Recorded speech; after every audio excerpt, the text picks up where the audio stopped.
Assalamualaikum warahmatullahi wabarakatuh. Selamat datang di podcast Suara Perempuan dan Anak.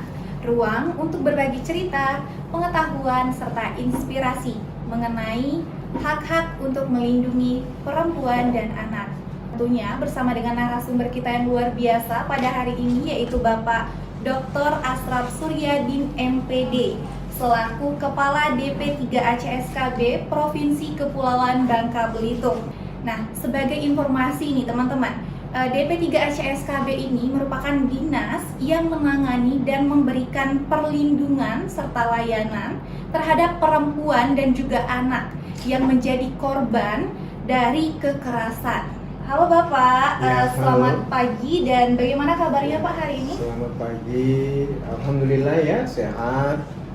Dan tadi pada pukul 9 kita adakan kegiatan Zoom meeting ya tentang inovasi pelayanan publik ya, dan kita termasuk 10 besar loh ya.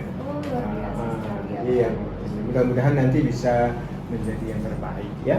Oke, amin. Tapi itu berkenaan dengan masalah kartu identitas anak ya. Ketika kita bicara tentang masalah perlindungan perempuan ya dan anak ya, maka KIA itu bagian dari perlindungan terhadap anak, terutama perlindungan yang berhubungan dengan identitas anak ya. Ketika ACSKB itu sebentuk UPD ya di Provinsi Kepulauan Bangka Belitung, jadi yang menangani masalah perempuan ya, anak ya, Kapil dan Kabil. Nah, satu hal lagi, di kita ini ada yang namanya unit pelayanan teknis daerah perlindungan perempuan dan anak ya. Nah, jadi yang ini ya, kalau kasus-kasus terhadap anak, kasus-kasus terhadap perempuan, silakan masyarakat melapor ke kita ya, kalaupun terjadi kekerasan seksual misalnya ya, kemudian hak asuh anak misalnya tidak terpenuhi sewajarnya misalnya,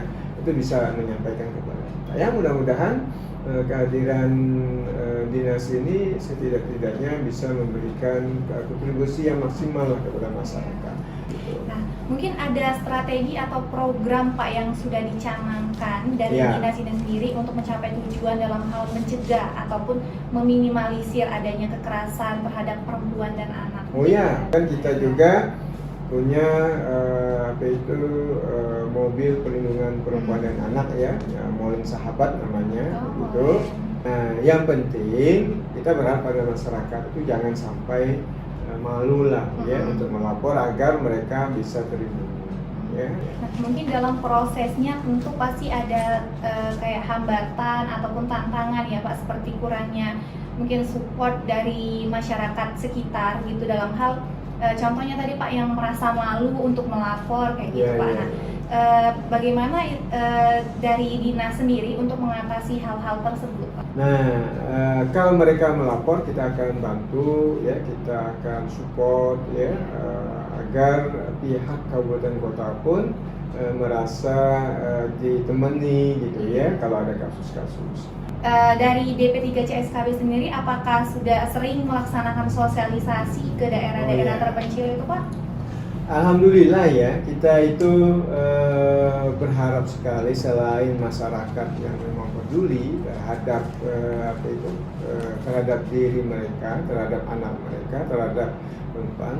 Jadi kita itu sering melakukan sosialisasi. Di tahun kemarin itu ada beberapa desa ya kita lakukan ya sosialisasi kepada Pak Kadesnya beserta warganya ya. Kemudian juga kita pernah melakukan juga aktivitas di sekolah-sekolah baik itu SLTA maupun sekolah-sekolah yang ada di SLTP. Itu sebagian dari perlindungan. Maka dari itu pemerintah tentunya juga sudah menyediakan tempat-tempat untuk mereka belajar, untuk mereka sekolah.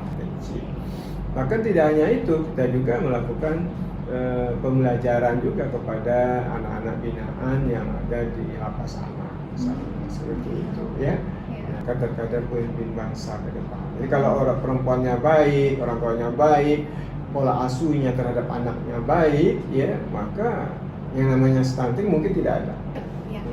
Terima kasih Bapak atas informasi dan juga cerita, pengetahuan sekaligus inspirasinya lah untuk kita semua. Nah, semoga kita sebagai masyarakat awam mampu untuk bisa memerangi dan juga melapor ketika ada kasus yang mungkin tidak mengenakan pada diri sendiri. Nah, mungkin itu yang dapat kami sampaikan. Saya Atika Dwiyanti selaku host pada hari ini pamit undur diri. Kami ucapkan terima kasih dan sampai jumpa.